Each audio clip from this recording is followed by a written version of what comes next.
Hello बच्चों, चलिए प्रश्न को देखते हैं। प्रश्न है, एस्कोर्बिक अम्ल विटामिन सी C6H8O6 के उस द्रव्यमान का परिकलन कीजिए जिसे 75 ग्राम एसिटिक अम्ल में घोलने पर उसके हिमांक में 1.5 डिग्री सेंटीग्रेड की कमी हो जाए। के बराबर 3.9 केल्विन किलोग्राम प्रति मोल दिया गया है। तो देखिए बच्चों, यहाँ पर बात करें प्रश्न की मुख्य अवधारणा की। मुख्य अवधारणा, तो बच्चों यहाँ पर जो हिमांक में उन्नमन होता है, यहाँ पर जो हिमांक में हिमांक यहाँ पर ये हिमांक में उन्नमन, इसे हम यहाँ पर डेल्टा टीएफ से दर्शाते हैं। यहाँ पर हिमांक में उन्नमन को हम डेल्टा टीएफ से दर्शाते हैं। और बच्चों ये डेल्टा टीएफ है, ये बराबर होता है केएफ गुणे स्मॉल एम, जो कि यहाँ पर जो स्मॉल एम है ये मोललता होती है। स्मॉल एम यहाँ पर मोललता होती है, मोललता। वहीं बच्चों डेल्टा टीएफ है, हम इसे हिमांक में उन्नमन भी कह सकते हैं और इसे हम हिमांक में कमी भी कह सकते हैं, हिमांक में कमी। वहीं बच्चों देखिए, बात करें मोललता की, तो यहाँ पर जो मोललता होती है ये होती है एन विलेय यानी विलेय के मोल बटे विलायक का द्रव्यमान। यहाँ पर ये विलायक का द्रव्यमान, जो कि बच्चों यहाँ पर किलोग्राम में होता है। ये हमारे पास में मोललता का सूत्र होता है, विलेय के मोल बटे विलायक का द्रव्यमान। अब बच्चों यहाँ पर समझे कि जो एन विलेय हमें दिया गया है, एन विलेय, एन विलेय का अर्थ क्या हुआ यहाँ पर, विलेय का द्रव्यमान, विलेय का द्रव्यमान बटे विलेय का अणुभार, विलेय का अणुभार, ये हमारे पास में मोल होगा। तो अब बच्चों यहाँ पर देखिए, जो विलेय हमें यहाँ पर दिया गया है, यहाँ पर जो विलेय हमें दिया गया है वो हमारे पास में एस्कोर्बिक अम्ल है। यहाँ पर C6H8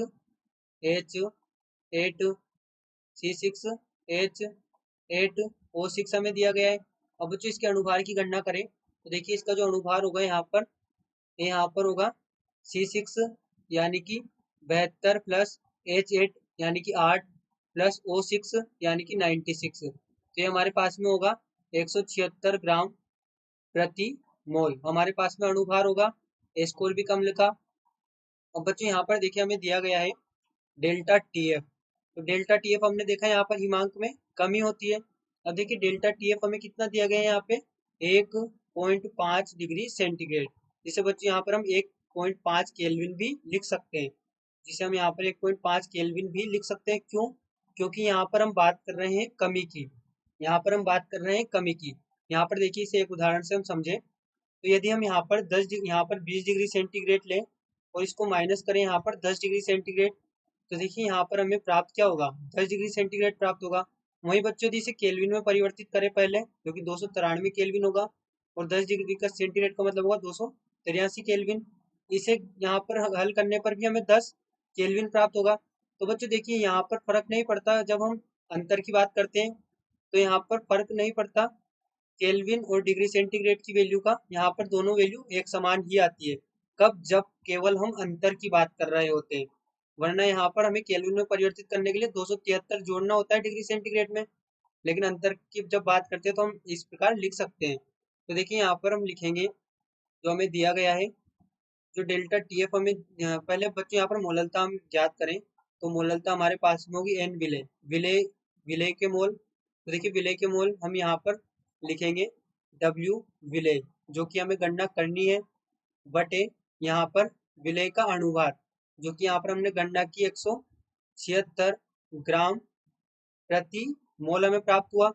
वही बच्चों बात करें, देखिए यहाँ पर 176 ग्राम प्रति मोल हमें प्राप्त हुआ। और देखिए यहाँ पर जो विलायक का द्रव्यमान है, विलायक का द्रव्यमान हमें दिया गया है 75 ग्राम। तो इसे हम केजी में परिवर्तित करें तो यहाँ पर लिखेंगे बटे 1000, और ये हमारे पास में किलोग्राम में होगा। ये हमारे पास में बच्चों मोललता होगी, ये हमारे पास में यहाँ पर ये मोललता होगी। अब बच्चों चलिए प्रश्न को हल करें। तो यहाँ पर देखिए हम लिख सकते हैं, यहाँ पर हम इसे इस प्रकार से लिखे, देखिए ये हमारे पास में होगा, यहाँ पर डेल्टा टीएफ हमारे पास में 1.5 केल्विन है, बराबर जो हमें केएफ दिया गया है ये हमारे पास में 3.9 केल्विन इंटू केजी, और यहाँ पर ये प्रति मोल में होगा। वहीं बच्चों देखिए हमने जो गणना की है मोललता की, ये हमारे पास में देखिए मोललता यहाँ पर होगी W विलेय गुणे 1000 बटे 176 गुणे 75 ये हमारे पास में यहाँ पर, और ये केजी यहाँ पर, ये हमारे पास में मोललता है। तो देखिए यहाँ पर मोल पर केजी, ये हमारे पास में मोल पर केजी में है, यहाँ पर ये मोल पर केजी। तो यहाँ पर हम इसका मान रखें तो हमें प्राप्त होगा डब्ल्यू विलेय गुणे यहाँ पर ये 1000 बटे 176 गुणे 75, और यहाँ पर ये केजी, और यहाँ पर ये हम इसे नीचे यहाँ पर मोल लिख लें।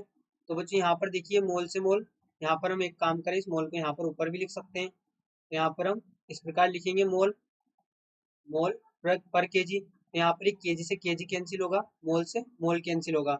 वही जो केल्विन है, ये केल्विन से केल्विन भी कैंसिल होगा। तो देखिए यहाँ पर जो डब्ल्यू विलेय हमें प्राप्त होगा, यहाँ पर जो डब्ल्यू विलेय हमें प्राप्त होगा, डब्ल्यू विलेय बराबर 1.5 गुणे 176 गुणे 75 बटे 39, यहाँ पर 39 गुणे 100, या फिर हम इसे इस प्रकार भी लिख सकते हैं 3.9 इंटू 1000। तो बच्चों यहाँ से जब हम इसे हल करेंगे तो हमें प्राप्त होगा 19800 बटे 3900। ये बच्चों यहाँ पर हमें प्राप्त होगा। देखिए यहाँ से इसे कैंसिल करें तो हमें प्राप्त होगा डब्ल्यू विलेय बराबर ये होगा 198 बटे 39, जो कि बच्चों यहाँ पर बराबर होगा 5.076 के, यहाँ पर 5.076 के बराबर होगा। अब बच्चों यहाँ पर देखिए हम ग्राम की वैल्यू को भी यहाँ पर लेके चल रहे थे, यहाँ पर हम ग्राम की वैल्यू को भी लेके चल रहे थे। तो ये नीचे हमारे पास में ग्राम भी होगा, ये देखिए यहाँ पर ग्राम प्रति मोल लिखा था, तो यहाँ पर ये हमारे पास में ग्राम भी होगा। अब बच्चों यहाँ पर हमारे पास में ग्राम है, तो इसे हम यहाँ पर इस प्रकार से लिख सकते हैं। देखिए यहाँ पर ये ग्राम इंटू में होगा, यहाँ पर इसे हम इससे लिखें, यहाँ पर ये हमारे पास में इंटू ग्राम होगा। यहाँ पर भी अब यहाँ पर जब हम इस वैल्यू को ऊपर ले गए तो हमारे पास में जो ग्राम था, ये ग्राम यहाँ पर यहाँ हो गया। तो ये हमें जो प्राप्त हुआ है ये टोटली ग्राम में प्राप्त होगा। तो ये जो हमें डब्ल्यू विलेय प्राप्त होगा ये भी हमारे पास में ग्राम में होगा। तो बच्चों हमें यहाँ पर प्राप्त होगा 5.076 ग्राम, जो कि यहाँ पर डब्ल्यू विलेय होगा, यानी कि एस्कोर्बिक अम्ल का द्रव्यमान। आशा करते हैं आपको प्रश्न समझ आया होगा। धन्यवाद।